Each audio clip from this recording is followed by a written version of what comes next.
Hello. Welcome to Gyanvani channel. आपका स्वागत है फ्रेंड्स। तो जैसा कि हम कई क्लासेज में हम शेखर एक जीवनी पढ़ रहे हैं, तो विस्तार से पढ़ रहे हैं। मतलब मान लीजिए कि पूरा बुक ही उपन्यास ही पढ़ रहे हैं। तो फ्रेंड्स, अब आगे और देखते हैं कि यहाँ तक तो पढ़ चुके हैं। तो शेखर एक जीवनी में देखिए, ये हम पढ़ चुके हैं सब। ये पहला भाग उत्थान और ये सब प्रकाशन वर्ष ये सब पढ़ चुके हैं। तो जो बच्चे देख रहे हैं, जो स्टूडेंट देख रहे हैं, तो उनको तो पता है। जो नहीं देख रहे हैं तो फिर अब मेरी और भी क्लासेज है तो उसको देख सकते हैं। तो फिर मैं आगे यहाँ तक पढ़ा चुकी हूँ। तो अभी क्या मतलब मैं अलग अलग भाग खंड को भी पढ़ाया है। तो ये तीसरा भाग है, प्रकृति और पुरुष का भाग है। तो वह एक एक भाग पढ़ाया, आज दूसरा भाग है।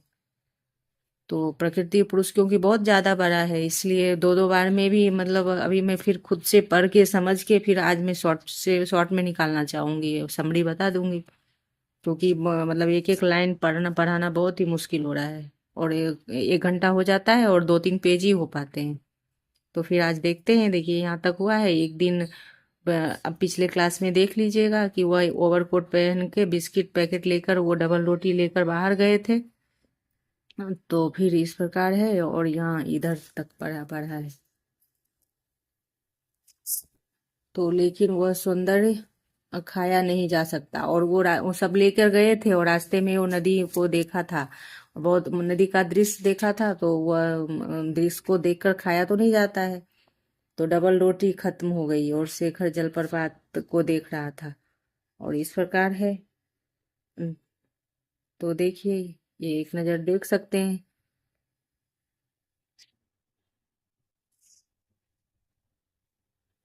और जैसा कि है कि पारिवारिक माहौल में वो जैसे कि पहले वो फैमिली बड़ी होती थी, पांच छह भाई बहन तो होते ही थे। तो उसमें ही लगाव रहता था। तो क्या है कि जब जैसे जैसे बच्चे बड़े होते हैं, जैसे भाई बहन होते हैं, तो बच्चियों की शादी कर दिया जाता था, पढ़ाई लिखाई होता नहीं था। और लड़के पढ़ते थे। तो उसी प्रकार वो शांति क्या वो सरस्वती उनकी बहन थी, तो उनकी शादी हो गई है। और शादी होने का लेटर आया है। मतलब कहीं लड़का फिक्स होता है ना, तो मतलब देखते हैं पिताजी, तो फिर वो तार वार से उस समय किस समय की ये कहानी है, 1941 की है। तो उस समय तार और यही सब पोस्ट कार्ड यही सब चलता था। देखिए 1941 का प्रकाशन वर्ष है, तो एक दो दो तीन साल पहले लिख रहे होंगे और प्रकाशन वर्ष 41 में हुआ है, तो उस समय का है। तो उस समय तार वार से ही मतलब कुछ खबर दिया जाता था और किसी सगे संबंधी से ही लड़का फिक्स किया जाता था शादी के लिए। तो यही बात था। तो फिर अब इसमें बार बार व्यय संधि पर खड़ी है। बार बार व्यय संधि का दीर्घ व्यय संधि, बार बार व्यय संधि की बात आई है ये शेखर एक जीवनी में। तो ये बात आपको ध्यान रखना है, कभी व्यय संधि के बारे एग्जाम में आ जाए तो कंफ्यूजन नहीं होना है। और फिर देखिए, तो फिर मैं मेन मेन पॉइंट हाईलाइट की हूँ। तो वहाँ वहाँ से बीच में देख लेंगे क्योंकि बहुत बड़ी है। तो फिर ये देखते हैं। पहले तो वो बाहर गए चले गए थे, तो क्या क्या ले डबल रोटी, और ये याद रखना है कि एक दिन आकर उसे देखने में अब नहीं सह सकता। और तो घर में जो कुछ होता रहता है ना, वो मतलब हर एक परिवार में कुछ ना कुछ एक दूसरे से मतभेद और बोला बोली कुछ कुछ होता रहता है। तो यहाँ भी होता था। तो वो इसी से वह मतलब पढ़ाई के मद में ही वो ये ओवरकोट और एक बिस्किट के पैकेट लेकर डबल रोटी लेकर निकल पड़ा था शेखर। और लड़का तो स्वच्छंद ही रहता है, लड़की तो बंधी हुई रहती है, वो एक माता पिता के अंदर रहती है। फिर उसको शादी कर दिया जाता है तो वहाँ उस परिवार के बंधन में रहती है, तो वो इधर उधर ज्यादा नहीं कर पाती। और लड़के तो क्या क्या है, जहाँ मन नहीं लगा तो वहां से निकल जाता, कभी भी सुबह हो शाम हो, उसमें कोई बंधन नहीं होता। तो ये रहता है। तो फिर वो निकल गए। और एक विशाल सा छोटा समुद्र अविरल मर्म अपने भीतर छिपाए छोटी सी सीपी से घर अपने उलझ रहा था। और ये उसे लगता कि उसके शरीर में कोई परिवर्तन हो रहा है। तो वही वही अवस्था था टीन एज का। तो उसके शरीर में भी कुछ परिवर्तन हो रहा था और वह बीमार, उसे लगता उसे बहुत शक्ति और स्फूर्ति आ गई है। और लगता उसके जीवन में नई किस्त मिलने वाली है और अपने अपने ही मद से उसे उन्मत्त से कस्तूरी मृग की तरह, प्लेग से आक्रांत चूहे की तरह, अपनी दुम का पीछा करते हुए कुत्ते की तरह अपने ही आसपास चक्कर काट कर रह जाता। जब रात खूब घनी हो जाती तब शेखर उठता, दबे पांव बैठकर जाकर ग्रामोफोन उठाकर अपने कमरे ले आता और दरवाजे बंद कर लेता और विशेष रिकॉर्ड को बार बार बजाया करता और अंग्रेजी संगीतकार वायलिन रिकॉर्ड करता। तो देखिए यहाँ भी पूछा जा सकता है कि कौन सा संगीत करता, तो वायलिन रिकॉर्ड करता था। और उसका नाम, तो हर एक पॉइंट पे ध्यान देना है। जब बीच बीच में आए तो बहुत कुछ तो मैं हाईलाइट की हूँ, और भी कुछ आए तो फिर ध्यान रखना है। जिसकी तर्ज पे असंख्य बार सुनकर याद नहीं हुआ, लेकिन आरंभ में जब एक भरे हुए मन स्वर की एकाएक तीखी पुकार है, तो एक अकस्मात बलिष्ठ तीखेपन के मानो शेखर के एक बार कोई झिल्ली सी चीर दी और शेखर के कीड़े की तरह, रेशम की कीड़े की तरह या तिल्ली की तरह किसी परिचय बंधन से बाहर निकला। और रिकॉर्ड कभी कभी अंश में होता और धीमी हो जाती। तो स्वप्न भगते तू, ओ संगीत तू कहाँ की। देखिए ये गाना है कि वह बजाता और वायलिन पता का पुराना नहीं है। शेखर उस तल से भूमि पर नहीं उतरता, वह बत्ती बहुत धीमी कर देता और कभी कभी रोने लगता। उसके स्वप्न भागते, ओ संगीत तू कहाँ की, किसकी पुकार है, कहाँ जाने प्रेरणा मुझे देता।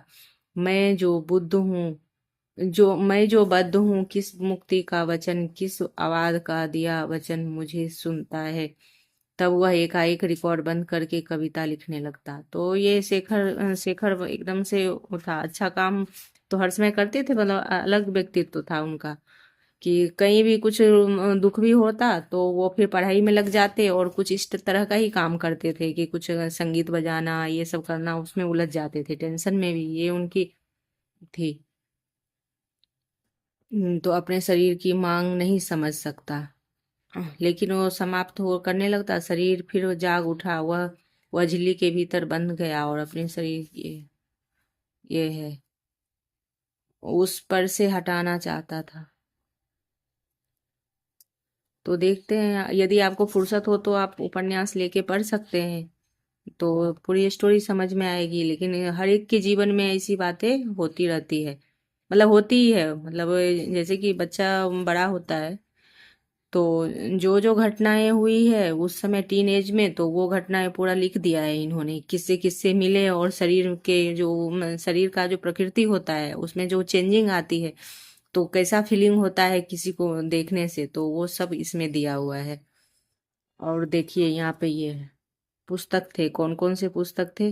वो हर संहिता कर ये वह मन उस पर हटाना चाहता था। वह तो जानता था कि इसका साधन क्या है। कविता रुचि थी, इसलिए आशा थी कि उसमें अपने को भुला सके। हर समय उसकी कविता पढ़ने लगा। उसने संस्कृत कवि पढ़े, उसने उर्दू के अनुवाद पढ़े, उसने जो कवि उससे पाठ्य पुस्तकों में थे, टेनिस, वर्ड्सवर्थ, शैली, क्रिस्टीना, रेजिटिना स्कॉट, समूचे पढ़ डाले।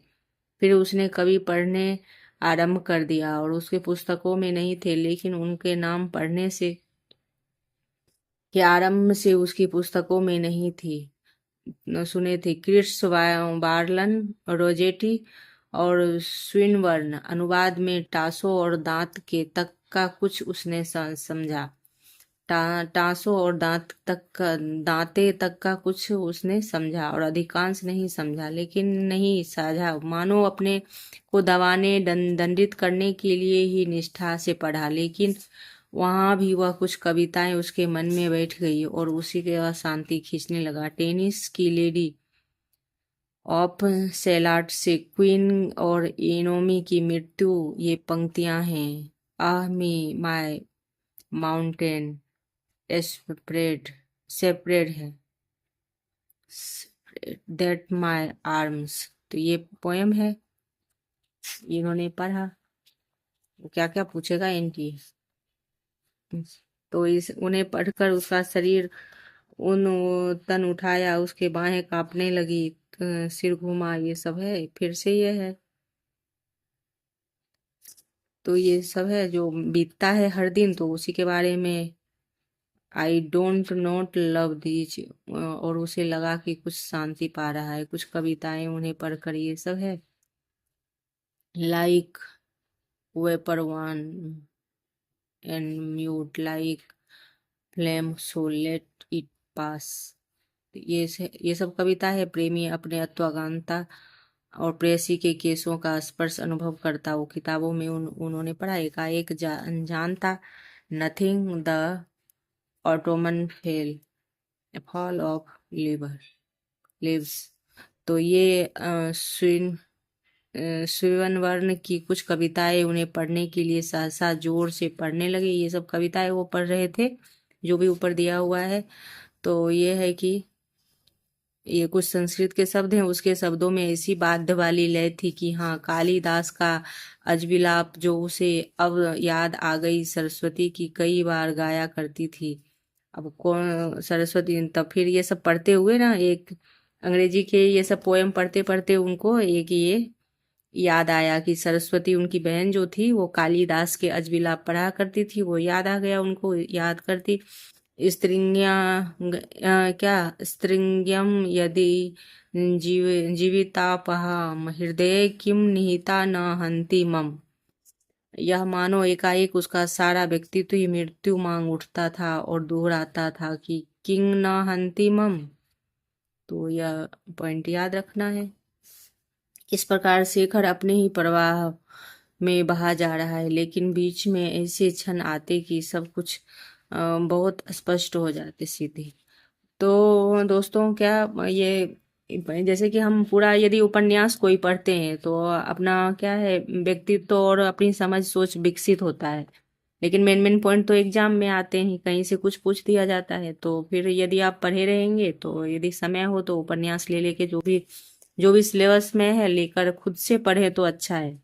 और ये टीचर तो फिर एग्जाम के उससे ही पढ़ाएंगे कि क्या आएगा, और संभव ही नहीं है पूरी पूरी बुक पढ़ाना। तो अब ये पढ़ा भी देखिए, हम कर भी रहे हैं तो कितनी टाइम लग रहा है, बहुत सारे क्लासेज हो गई, आधी उपन्यास भी नहीं हुई है। तो ये क्षण है, इसे क्षण चित्र रोजेटी, और ये है कविताएं खींच आकस्मिक आलोक। हम जैसे कि एक दर्शन हम करा रहे हैं कि ऐसा ऐसा है, और यदि आप खुद से पढ़े तो ठीक है। और जैसे मेरी भी क्लास को 2x के मोड पे सुन सकते हैं, बीच बीच के पॉइंट आपको मिलते रहेंगे। तो ये है। और उसी क्षण वैसा क्षण प्राप्त हुआ जो भीतर से किसी ने कहा कि शेखर तुम प्रेम करते हो। ये सब पढ़ते और आकस्मिक अपने शरीर में जो बदलाव हो रहा था उसको भी सोचते और पढ़ते भी। पढ़ते, उसने किताब पढ़ते, ये देखो ये है सब ना, वो सब किताब पढ़ते थे कि शेखर से क्या तुमको प्यार हो सकता है, शेखर तुम प्रेम करते हो, ये अपने आप से पूछते हैं। समूचे शरीर ने तनकर कहा हाँ हाँ मैं प्रेम करता हूँ, लेकिन किससे। कुछ ही दिन बाद उसने कहा एक कविता पढ़ी। फिर ये कविता पढ़ी, a let there is and I am that पर ग्रूम है। उसे क्रोध हो गया,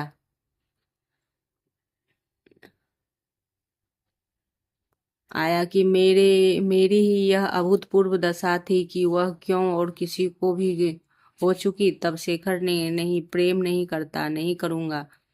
क्या, क्योंकि कविता उसे हर समय उसकी याद दिलाती है, इसलिए उसने कविता पढ़ना भी छोड़ दिया और वह उसने गहन से गहन विषयों की पुस्तकें पढ़ने लगे। अब देखो, थोड़े दिन वो उन्होंने कविता पढ़ा, फिर वो अपने आप से पूछते कि मेरे को प्रेम हो सकता है, प्रेम में करता हूँ, ये सब अपने अपने आप से प्रश्न करते। फिर थोड़े दिन के बाद वो कविता भी पढ़ना छोड़ दिया। और पहले फिर उसके बाद वो नित्शे का थस स्पीक द स्पेक क्या है, जराथस्ट्रा, ये जरथ्रस्टा है, थस स्पेक थ्रस्टा। फिर डार्विन की विकासवाद संबंधी पुस्तकों से शंकर विवेकानंद और रामकृष्ण परमहंस जीवनियाँ, डॉक्टर की किताबें, होम्योपैथिक, मानसिक रोग संबंधी सत्य, शरीर विज्ञान, ये सब बढ़ने लगे, योगिक क्रियाएं। तो ये एग्जाम में कभी आ सकता है, तो ये इस पर ध्यान दीजिए कि कौन कौन सी किताब पढ़े थे। अब ये आएगा। ये नीचे की ये बुक था, जरानथ्रस्टा, एस्पेक जरानथ्रस्टा तस, और शारीरिक विज्ञान ये सब पढ़े उन्होंने। वो ठोक पीट कर पढ़ चुके थे वो, और अपने ही पर वे सारे प्रयोग करने लगे, और सब ये सब बुक पढ़ते और अपने आप पर ही प्रयोग करते। जैसे वो पोएम पढ़ते तो फिर अपने आप पे से वो प्रश्न करते कि मेरे शरीर में जो भी वो परिवर्तन हो रहा है तो मैं किसी से प्यार कर सकता हूँ, नहीं नहीं कर सकता हूँ, ऐसे सब वो अपने आप से ही पूछते। अपने दिनचर्या को बड़े कठिन नियंत्रण में बांधा, और 5 बजे उठना और ठंडे पानी से नहाकर, जबकि वहाँ गर्मियों में भी काई ठंडा पानी नहीं सहता है। तो ये है। स्वयं शेखर इसका बिल्कुल अभ्यास नहीं है। तौलिए से बदन रगड़ना और 5 बजे खिड़की के बाहर कूद कर घूमने जाना, ये सब था। तो ये है, कभी रोटी देकर, ये सब ये है, होगा तो आप पढ़ लीजिएगा। फिर एक दिन शेखर ने माँ पिता को कहते सुना। तो ये उनकी दिनचर्या थी कि वहाँ गए, किताबें पढ़ने लगे, और ये सब ये यहाँ सब ये सब है कि खाना बनाया, खाना खाया, ये सब है। और फिर यहाँ की मेन पॉइंट है, एक दिन शेखर ने माँ पिता से कहते सुना। यह लड़का तो जब से इतनी सारी किताबें पढ़ रहे थे और वो हरकतें अलग अलग कर रहे थे, तो माँ पिता से बातें सुना कि कहीं लड़का का दिमाग तो खराब नहीं हो गया है। शेखर ने जाकर फिर ये बातें सुनकर शेखर जाकर फिर से मोर्स फैमिली और मेडिसिन निकाली, और आरंभ से ही उसके पन्ने पलटने लगे। और ये नए रोग के प्रकार 150 रोगों के लक्षण पाकर मानसिक रोगों तक पहुंचा, और उसने देखा कि मेलेंकोलिया, मेलाकोलिया भी उसे है, और उसके बाद और हाइपोकोन्ड्रिया पर पहुंचा, और उसे लक्षण पढ़ते पढ़ते उसने देखा कि इस रोग का भी प्रायः रोगी डॉक्टर की किताबें पढ़ता है, और उसे वहम हो गया। तो ये देखना कि किसकी किसकी किताबें हैं, ये यहाँ देखना, एक ये किताबें पढ़े, फिर एक एक ये और एक ये। तो ये क्रम में भी लगाने आ सकता है और 4 ऑप्शन में भी आ सकता है, तो ये भी देखिए। उसने किताब बंद कर दी, एकाएक उसके सब रोग दूर हो गए। और ये माँ पिता की बातों को देख कर, मतलब ऐसे सनक ही थी कि शेखर अजब अजीब पर जो अजब जिसको सृजन करना होता है वो बचपन से ही अजब अजब प्रकृति अलग प्रवृत्ति के ही होते हैं। तो देखो, जहाँ भी वो जो कुछ सुनते तो किताबों में ही डूब जाते, इतनी सारी बुकों पढ़ लेते। जहाँ जो देखता, पागल कहा तो पागल, मतलब उसके मानसिक रोगों की किताबें पढ़ने लगे और अपनी लक्षण ढूंढने लगे कि सही में मैं ऐसा हूँ। तो ये है। तो इसको बाद में मेन पॉइंट में निकाल लेंगे अपन, और फिर से वो रिवीजन कर लेंगे एग्जाम के टाइम। उसने किताब बंद कर दी और एकाएक सब लोग ये तो, लेकिन शरीर के भीतर भीतर कुछ अशांति स्फुटन बंद हो गया, और वैसा ही अनुभव करता तो उनकी उत्पत्ति हुई, एक नए जीवन की उत्पत्ति हुई। दबाव फटता है, और ये माता पिता की ओर से देखने लगा, सारे उत्तरहीन प्रश्न उसने किसी तरह दबाव रखा और करता इसमें दोगुनी इस। एक दिन शेखर माता पिता में लड़ाई हो रही थी, और कई झगड़े उनके कई हुए थे, और गर्जन दर्जन और वर्षा कभी कुछ दिन अनबोला माँ की ओर से अनाहार, कोई बड़ी बात नहीं थी। शेखर उसकी विशेष चिंता थी। तो देखिए, हर एक घर में ये सब होती रहती है। तो उस दिन उनकी बातें भनक में कान में पड़ती कि शेखर ने जान लिया कि झगड़ा कुछ और प्रकार का है, और वह तो कुछ थोड़ा बहुत वहीं से सुन सकता है, चेष्टा कर सकता है। तो हाँ, माँ ने कहा कि तुम मत मार डालो, और तो पिता ने कहा कि यह शर्म करो, कोई आगे कुछ कहा, और शरीर शेखर सुन नहीं पाया, और दबे पाँव वो फिर ने किवाड़ की पीछे जाकर वो कियार में वो झांक कर थक धक से होकर एकदम लौट आया, और छोटी गोल मेज के ऊपर के ओर से पिता खड़े थे, ये सामने दूसरी ओर माँ। उनकी आंचल सिर पर नहीं था, और छाती खोलकर खड़ी हुए कह रही थी कि मुझे मार डालो। पिता एकदम दफ्तर चले गए। शेखर के कमरे में विचित्र सा स्वर सुना, शायद माँ छाती पीट रही थी। 2-4 बार पीट कर वे कहीं दूसरे कमरे में चली गई। अब जैसे हर एक घर में तू मैं होती है, तो उसी प्रकार से हुआ था। और माँ स्त्रियां जो चिल्लाती है तो वो चिल्लाई, मुझे मार ही डालो, इस प्रकार से बात है। शेखर खिड़की के आगे बैठा था, वहीं से बाहर देखता रहा और घटना ही मन में फेरने लगा। और खिड़की माँ निकली। शेखर ने देखा कि उसकी चाल में एक दृढ़ता और सदा नहीं होती, सीधी तेजी से चलती आ रही है। फिर शाम दफ्तर से लौटे, मिलने नहीं आया। भीतर गए और नौकर ने चाय तैयार रखी थी और वहां कोई नहीं बैठा था। सोने के कमरे में तो ये रसोई के आंगन में तो ये चुपचाप खड़ा था। शेखर ने स्वयं प्रकट होते हुए सब देख लिया। पिता ने आकर पूछा, तुम्हारी माता कहाँ है? तो माता नहीं, रविदत्त चंद्र का यहाँ आओ जी। तुम्हारी माता कहाँ है?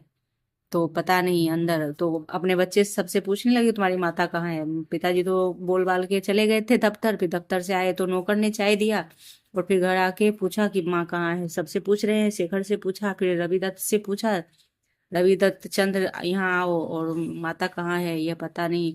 अंदर तुम्हारा सिर अंदर तुम्हारा सिर। पिता धक उठे और उन्होंने पूरे हाथ से एक तमाचा चंदन को लगाया चंद्र को लगाया, एक रवि के, जिसमें उन्होंने दोनों भन्ना गए। और फिर शेखर के पास उसे छाती में जोर से धक्का दिया और कुर्सी टकरा कर तब ये सब है। वह विक्रोध चरम पर था। तो एक घर में जैसी होती है डेली की दिनचर्या में, वो सब हो रहा था वहां पे।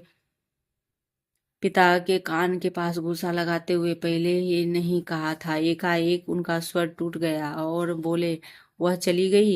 ये शब्द मानो और भी जरित होने लगा। उन्होंने कहा कि जरा सी बात यूं ही लड़कर चली गई। ऐसा जान पड़ने लगा मानो हिलना चाहते हैं, हिल नहीं सकते। तीर तीर से आहत उठने से विवश हिरन की तरह वह शेखर को देखने लगे और बोले, शेखर तुम्हारी माँ चली गई? तो यह देखने लगे तो एकदम उनकी ओर जोर क्रोधित सजीव क्रिया और गिरकर नीचे शेखर को पकड़कर उठाते और बाहर की ओर ढकेलने उन्होंने कहा, मरते क्यों नहीं तुम? जाओ उसे ढूंढो।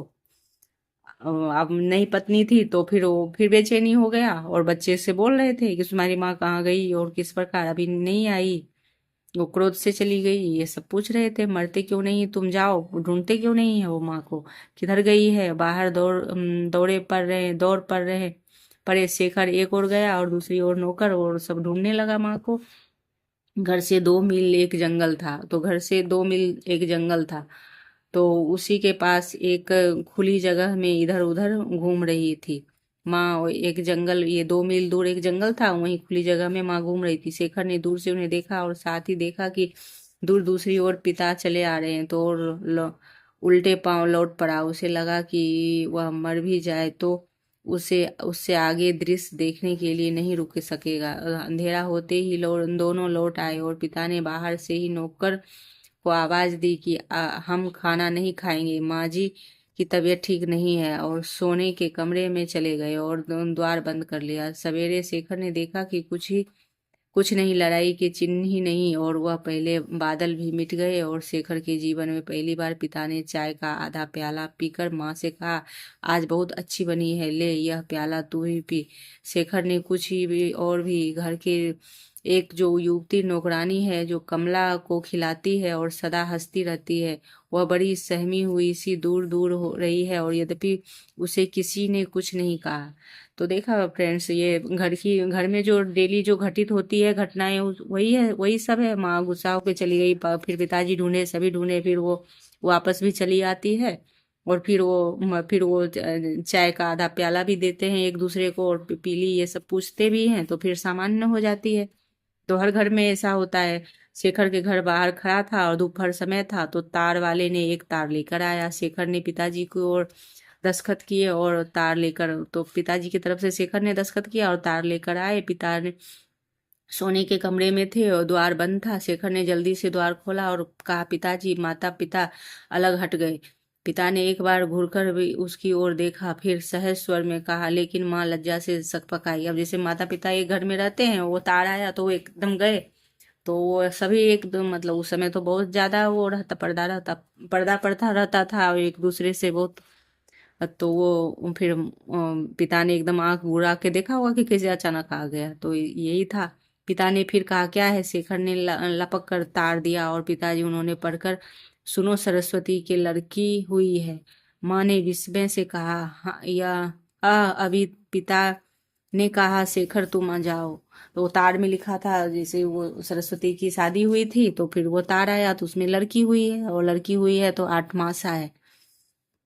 तो अभी उसमें लिखा था कि 8 महीने की है, 8 मासी है। पिता ने विस्मय में देखते, हाँ देखो, शेखर को लगा कि द्वार पर ही होगा। तो सरस्वती की लड़की हुई है। सरस्वती की शादी के बाद रमा अपने पति के घर चली गई। सरस्वती की और शादी के बाद रमा अपने घर सोचने शेखर सोचने लगा, यह सरस्वती के शरीर में भी लड़की की छिपी हुई थी। अब वो देखिए हर चीज में वो विस्मय करने लगता है, एकदम अलग से कि कैसे होता है। अब देखा कि सरस्वती को लड़की हुई है, तो क्या सरस्वती के घर वो शरीर में लड़की छुपी हुई थी तो फिर हुआ है। तो ये सब सोचने लगते। बाल्यावस्था था, वो किशोरावस्था में प्रवेश कर रहे थे, तो उनको कुछ पता ही नहीं था कि कैसे क्या होता है। तो वो करे कि क्या सरस्वती को लड़की हुई तो उसके शरीर में लड़की छुपी हुई थी। तो यह सब वो फिर उनके मन में वो सब सारे सवाल होने लगता। और शेखर को याद आया उस समय जब उसने द्वार खोला तब क्या था जिससे कि वह सहमे क्यों। मैं लज्जित हुई। तो था कुछ नहीं, उसने देखा था पिता की बाहों में माँ को घेरे हुए था और पिता कुछ कह रहे थे। तो जैसे तो फिर वो सोचने लगे कि ये क्या होता है और कैसे होता है। जैसे मैं गया था पिता के पास तो ये पिता के बाहों में माँ को घेरे हुए था, तो इस प्रकार मैं लज्जित हुआ था। और माँ की क्यों लज्जित हुई थी, तो इस प्रकार वो सब सोचने लगे वो बातें। बस शेखर जानता कि स्वयं उसकी बाहें मानो किसी की ओर लेने का दबाव डालने का फर्क उठी, और इसकी कल्पना सुख होता, अभिमान होता, अपने प्रति आदर होता। डर लज्जा क्यों, बाहें भी सामर्थ्य जो आ रहा है शेखर ने नहीं देखा, जो लज्जास्पद है। और अभी ये प्रश्न गूंज ही रहे थे कि सरस्वती का पत्र आया कि लड़की मर गई। अब देखो ये सब एक तार आया, फिर आया कि लड़की मर गई, क्योंकि वो 8 मासा थी तो बची नहीं, 8 महीने में ही पैदा हो गई थी। तो माँ ने पढ़कर पिता से कहा कि उसने लड़की 8 मासी थी, कुछ ऐसा भाव यही होना था। उन्होंने कहा हाँ, 4 दिन और 6 घंटे होकर लड़की मर गई। अब ये देखो 4 दिन 6 घंटे वो सरस्वती की लड़की थी और 8 मासी थी। और ये ध्यान में रखना है बात कि 4 दिन 6 घंटे होकर लड़की मर गई। तो एनटीए डीपली प्रश्न बनाएगा तो यहाँ से देगा, क्योंकि ये तृतीय खंड में है, प्रकृति और पुरुष में है। शेखर के मौका पाकर रसोइये से पूछने लगा 8 मासा बच्चा कैसा होता है। अब रसोईया था वो वहां पे, तो उनसे पूछने लगा। जैसे कि होता है ना कि घर के लोगों से नहीं पूछता है तो फिर आसपास जो रहते हैं उनसे अपनी वो भावनाएं पूछता है। तो बच्चा 9 महीने माँ के पेट में रहता है, वो रसोईया बताता है। इसके गांठ में बंधे हुए शेखर ने पूछा वहां कैसे आता है बच्चा। रसोईया हंसने लगा, बोला शेखर बाबू यह अत्ती से पूछो। उसकी वो रसोइये की पत्नी थी अत्ती, और उसकी युवती नौकरानी, और इशारा करके जोर जोर से हंसने लगा। शेखर उससे कुछ शर्माता था और उसके पास शेखर की भाषा भी नहीं जानती। तो इस प्रकार है बच्चा किस तरह है। अत्ती हंसने लगी और ये है शेखर। नकल लगाते हुए कहा बच्चा किस तरह आता, फिर हाथ घुमाकर जताया और नहीं समझी। शेखर किस तरह अपना प्रश्न समझाने की चेष्टा। माँ आकर पूछा तू यहाँ क्या कर रहा है। तो शेखर सकपका गया और अत्ती अपने काम में लग गई। और माँ ने भी और संदिग्ध स्वर में कहा कि क्या कर रहा है अत्ती के पास। क्यों रे अत्ती, क्या कहता है यह। अत्ती ने सिर झुकाते हुए कहा कि मुझे तो पता नहीं। शेखर चला गया। अब ये होता है कि अब तो वो वहां पे काम करने वाली थी, वो रसोईया था और वो उसकी पत्नी थी। तो पूछता था तो ये होता है ना कि माता पिता बोलते कि मेरा बच्चा क्या कर रहा था यहाँ पर, ये क्या क्या कर रहा था अत्ती के पास और कौन सी बातें कर रहा था। ये माँ आके पूछी, ये स्वाभाविक होता है। हमारे ही बच्चे यदि किसी से बातें करते हैं तो लगता है कि वो वहां पे कौन सी बातें कर रहा है। तो यही था, ये सब होता है। इस अंधकार से पट से बिजली की तरह थिरकती हुई एक रेखा शारदा शेखर के पिता का बंगला, बबूल के वृक्ष और झाड़ियों से घिरा हुआ पहाड़ एक अंचल में है, और उनके घर के सामने तलहटी के पार। अब देखिए अब ये शेखर के बंगला ये आती है शारदा। अब शारदा का प्रवेश हो रहा है इसमें, इस खंड में। तो ये है जिसकी शाखाएं पत्तियां मिलकर आकाश की पृष्ठभूमि में एस अक्षर का आकार बना रहा है। तब ये कहाँ पर है, एक बंगला है, वहां पर शेखर के पिता का बंगला बबूल के वृक्ष की झाड़ियों के घिरे हुए है, और पहाड़ के अंचल है। उनके घर के सामने तलहटी के पहाड़ पर शेखर एक अंग्रेजी एस अक्षर का आकार बना है, और शेखर ने कुछ उतर कर चारों ओर पहाड़ देवदारू और चीड़ और इकोलिप्स वृक्षों के वन में घिरा हुआ था। तो ये याद रखना किस किस का वृक्ष है वो बंगले में। चीड़ और इकोलिप्स के वृक्ष वन से घिरा है। सुधीर चित्र शेखर चंचल आंखों में एकमात्र खाद्य है, आंखों से उतनता है, भूखी है, अपने सब परिपक्वता और एक स्वरता से प्रांतीय दक्षिणा प्रांतीय सांप्रदायिकता खो गई और आदरणीय होकर बहिष्कृत हुआ। और उसने अकेलेपन के अलावा शेखर अकेलेपन में भयंकर सहसाकार उद्दंडता, ये सब है। उनके भूखा शेखर स्वयं अपनी भूख को ना जाने वह पहचानने वाला शेखर अपने किसी प्रश्न का उत्तर जान पड़ता। उस निराशा दीवारें आकाश में बिखरे, ये है। और क्या डेमाक्लीज की तलवार की तरह यह सांप सदा मेरे ऊपर मंडराता रहेगा। तो ये आकाश, ये सब है कि एस चिन्ह को देखता हुआ सोचता था कि यह क्या है, मेरा ही नाम विधाता ने इस विराट शून्यता में लिख डाला है। जो वहां पे लिखा हुआ था एस आकार का बंगले पर, ये आकाश के पत्तियां डालकर पृष्ठभूमि पर अंग्रेजी एस आकार का अक्षर का बना देता शिखर। तो वही है कि क्या मेरा नाम वो शेखर था तो एस से था, तो वो सोचते कि मेरा ही नाम सब जगह है, शून्यता लिख रहा है। तो क्या डेमाक्लीज की तलवार की तरह सांप सदा मेरे ही ऊपर मंडराता रहा है। एक दिन माँ एकाएक याद आया, संसार उनके अलावा कोई बसता है, और उन्होंने मिलने की ठानी। शेखर के पास पड़ोस में बिखरे हुए पहाड़ी इलाके में 5-5 मील पड़ोस होता था। अब जहाँ पर शेखर के पिता का क्वार्टर रहता था, वहाँ 5-5 मील पर पड़ोस रहता था एक मद्रासी परिवार था। वह वयस्क प्राणियों के शेखर देख चुका था कि एक आधा बार मिलने आए थे। विदेश में शिक्षा पाकर उन्होंने सीखा, संसार यदि पृथ्वी पर फैला हुआ नहीं होता तो कम से कम अपने घर की परिधि से अधिक विस्तृत। उन्हीं से भेंट को लौटने के लिए माँ उनसे मिलने जा रही थी। शेखर को साथ ले जाने की आज्ञा मिली और वह जाना। और जानते हैं, शेखर की माँ ने उनकी भाषा जानती थी, ना अंग्रेजी। तो वहां आज गई थी वो पास मिलने के लिए, तो शेखर हिंदी नहीं जानते थे,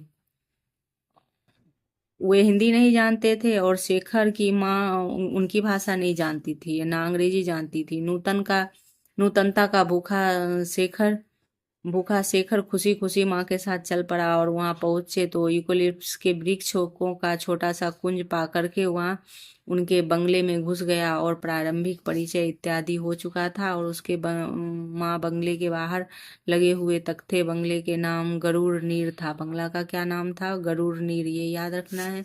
पढ़कर भीतर घुसे और तब उन्होंने देखा बंगले के सामने पड़ोस के बंगले का नाम था गरुड़ नीर, जहाँ पर माँ और वो शेखर गया था। और बंगले के सामने गृह स्वामिनी बैठी है, घास पर गृह स्वामिनी बैठी है, मतलब घर की जो मालकिन है उसके पास युवती, और दोनों से दूर पर मटर की बेली के मध्य खड़ी लड़की फूल तोड़ रही है। पैरों की आहट सुनकर चौंक कर नवातुंको को बेहतर अंदर भाग गई। दोनों बैठी हुई स्त्रियां स्वागत के लिए। तो ये सब है, सब भीतर चले गए और सजे हुए थे। तो चुपचाप गृह स्वामिनी प्रतीक्षा में, पुत्री के लिए उसका कोई कर्तव्य नहीं है, माँ इसके लिए अंग्रेजी नहीं जानती, पुत्र पर ही आशा लगाए बैठी थी कि पुत्र इसलिए कि नए संसार की अत्यधिक नूतनता में उसे कुछ भी कहने का नहीं मिलता। कभी अपने पैरों को देखता और उसने अत्यंत भद्दे प्रत्य, ये सब है, बड़े बेहुदा और निकम्मे जान पड़ते थे। सोचता है छिपा दूं, काट डालूं, ये सब है।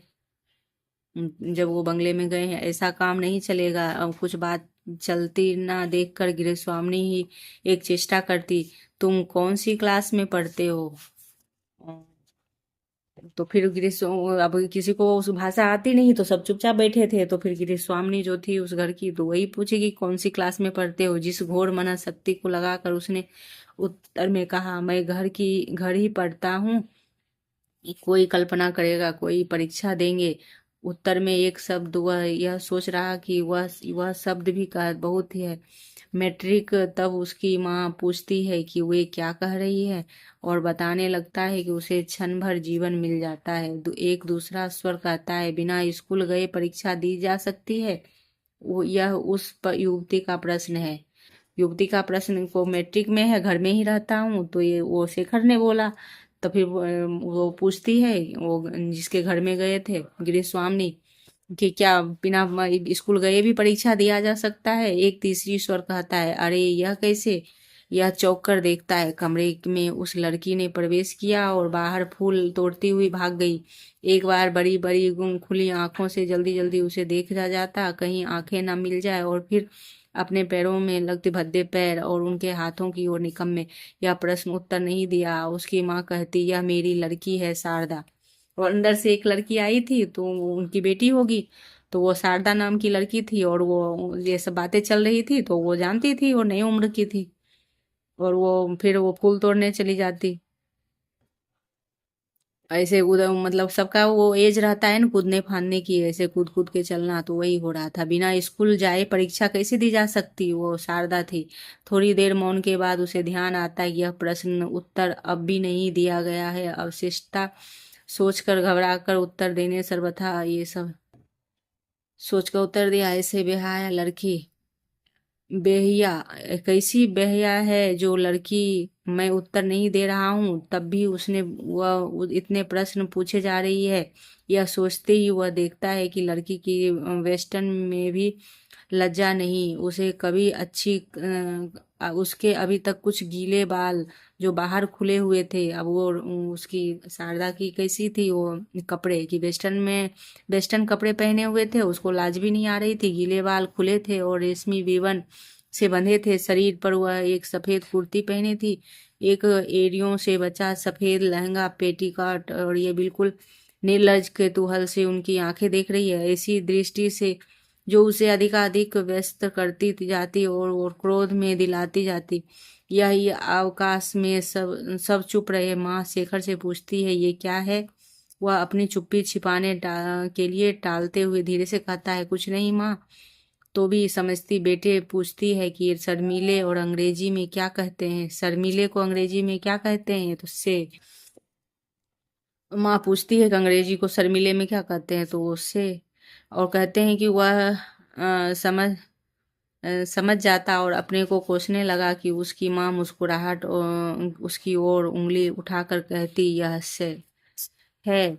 और वे समझती और हंस पड़ती, और सभी उसके उपाग अपमान का प्याला नहीं भरा और अभी उसके धूल में पड़े शरीर के रौंदा भी जाएगा। शारदा हंसकर उसकी ओर देखता और कहती, अरे इतना बड़ा होकर, good gracious, such a big silly boy like you.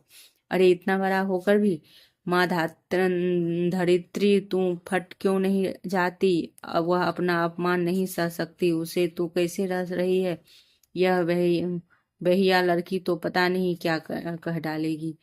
वो क्या है, खुले विचार की थी, वेस्टर्न उस पे वेस्टर्न का प्रभाव था, तो वो उसको अजीब सा लग रहा था। ग्रामीण थी वो, उसकी जान से जान आई। शारदा की माँ उसे डांट रही थी, अवश्य ये नूतनता नूतनता है, पर देख ये ऐसी बेहयाई है। शारदा कुछ पर अब ये कौन करती है? तो ये उसकी शेखर की माँ है, माँ कर रही है। और एग्जाम में कभी पूछेगा कि कौन ये ऐसी बातें करता, नूतनता है, नूतनता ऐसी बेहयाई है। शारदा कुछ अभी अप्रतिभ सी होकर उठी चली गई, और जब किसी ने किसी तरह सभ्यता की निर्दिष्ट भेंट होकर करने लगी, तब चिल्लाई, बातचीत चलने लगी। उसकी समापन अभी दूर। शारदा फिर आई और अब की बार बाएं कंधे पर बहंगी और दूसरी तरफ बीना रखे हुई, आकार उसके पैरों से कुछ दूर हटकर फर्श पर है। माँ ने बेटे से कहा कि कोई बीना बजाता है, यह बड़ी अच्छी लगती है। बेटा शारदा की माँ की ओर उन्मुख होकर कहता, पूछती है कोई बीना बजाता है? अच्छी लगती माँ, शारदा बजाती है। वह चुप। इसके बाद वार्तालाप स्वभाव और प्रेरणा। शारदा की प्रार्थना करने पर कुछ कहने का काम है। हाँ, शारदा हंसती है, बीना तारे कांपने लगती है, उसका आत्मसम्मान कहता है, यह अपनी मुखरता का पर लज्जित है। उसकी बुद्धि कहती है अपनी माँ को प्रसन्न करने की चेष्टा कर रही है। वे वह संधि के दिन थे। तभी तो नहीं, शायद वह समझता कि दोनों ही कारण है, नहीं है। स्त्री और प्रकृति का एक निगूढ़ तत्व, उनकी अत्यंत सुलभ और बाहरी वैपरीत्य, जिसमें उसका सौंदर्य और उसकी सामंजस्यता छिपी है। क्या कुछ छिपा है, हुआ है, फूट निकला बीना के झनकृत तारों में से, जिनमें सिनेमा की क्रमशः क्रंदित हुई सॉफ्ट लाइट की भांति उसके हृदय को भावनाएं संसार के विस्तार सिमट कर एक छोटे से बिंब पर केंद्रित हो जाती है और धीरे धीरे से भी हट जाती है और अंधकार में कहीं खो जाती है। वह जाती है बिंब शारदा के अधभीगे रिबन से बंधे हुए केसों का गुच्छा उसके कंधे पर फिसल कर कान के नीचे छिपने लगा। यह अनुभव संगीत की तरह लहर है। तो ये देखिए, ये सब है, एक कोमल सफेद धुएं की भांति है। तो किस तरह से वो पहाड़ियों पर, ये पड़ोस के यहाँ, ये सब शारदा है पड़ोस की लड़की, उसकी बातें हो रही है कि किस तरह से वो वेस्टर्न से प्रभावित थी और शारदा के शरीर से उभरती हुई सुरभित भाप मिल रही है और केसों की गीली गीली सौंधी सौरभ।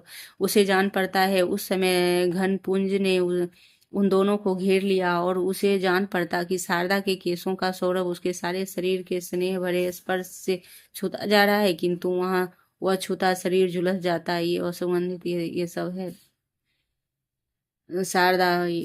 और उसे अब देखिए, ये रोमांटिक है, ये सब तो क्या पूछेगा। हाँ, तो ये देख, ये पढ़ने की बात है। उसे जान पड़ता वह आग की तपटों से सांसें लेती। ये सब खुद से पढ़ने की बात है। यदि आपको टाइम मिले तो बुक खरीद के पढ़िए। तो लंबी से लंबी यात्रा समाप्त हो गई, रुक गई, और ये सब है। ठीक माँ से ये शारदा शारदा से भेंट हुई थी शेखर की, ये सब बातें तब की है। तो अब की बार ये संगीत सीखने के लिए गया। अवसर नहीं, हाथ सिखाने वाला नहीं मिलता। बिना आदेश के शारदा उठकर भीतर चली गई। अब भेंट समाप्त हो गया। अब माँ उठकर खड़ी हुई और चाहता था कि शारदा लौट आने जाए, रुका जाए, और ये सब। तो नास्तिक जब विश्वास करने पर आता है तब है तो बड़े बड़े पंडित उसके आगे नहीं टिक पाता सकते। उसकी अंधविश्वास की सर्वांगीण लहर के आगे संदेश कंदराए बुद्धि। तो ये वैसे ही वह संधि का व्यक्ति मात्र प्रेरित घृणा और विद्वेष काल का प्रेम है। जिस पहाड़ के आंचल में उसका घर है, उसकी चोटी पर उसे शारदा के घर के सामने वाले यूकेलिप्टस वृक्षों का कुंज दिख जाता, और उन्हें ऊपर बंगला तो नहीं, बंगला का कोई अंश भी नहीं, किंतु उसकी चिमनी से उठता हुआ धुआं अवश्य नजर आता। इसलिए वह पहाड़ की चोटी पर बैठकर उधर देखा करता और बैठकर ये सब है।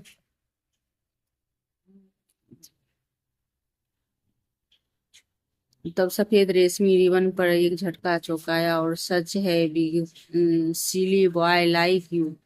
और इतना हो जाने पर वह भावना को शारदा के साथ नहीं संबंध कर रहा पाता, और अपने औपन्यासिक ज्ञान की याद आ जाने से वह यदि सोचता ही कि कहीं वो और मैं प्रेम तो नहीं करता, और ये उससे आकर्षण के प्रति, उसके प्रति आकर्षण, फिर मन में पूछता, मन में सोचता कि मैं इसे प्रेम तो नहीं करता। माँ से या शारदा से यह उत्तर नहीं दे पाता, झुझलाता और फिर शून्यत्व में खो जाता और बीना के संगीत के भ्रम से उत्पन्न निर्वेद जगत में। तो देखिए, ये सब है उसके कहानी। यूकेलिप्टस के कुंज में घुसकर एक बड़े से वृक्ष की छाया में बैठ जाता, और पतझड़ के दिन हो रहे और इसलिए वृक्ष के नीचे लाल भूरे पीले पत्ते ढेर लग जाते। तो वृक्ष के नीचे कैसे कैसे पत्ते हैं, तो लाल भूरे नीले, भूरे पीले, लाल भूरे पीले पत्ते नीचे लग जाती थी, और यहाँ पे घुसता है। ये है, नया है, और ये लज्जा।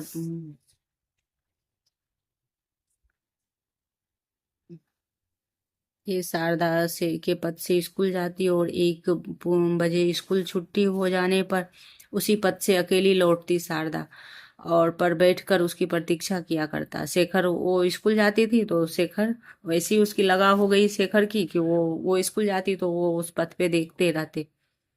तो शारदा तब वहां आती, तब रुक जाती और कुछ तो बोलती नहीं, चुपचाप उसकी गति से दिखता। और ये है। हम्म। निकल कर और थकी हुई बस्ता संभाले हुए दिखती, तब श्वेत वसन दुबला शरीर एक बड़े से बबूल वृक्ष के पीछे छिपकर अदृश्य नहीं हो पाता, और उसका पद्रव उसके पद्रव की प्रतिध्वनि चुप हो। पहले यह वह दूर से ही उसे देखा करता, स्वयं प्रकट होता।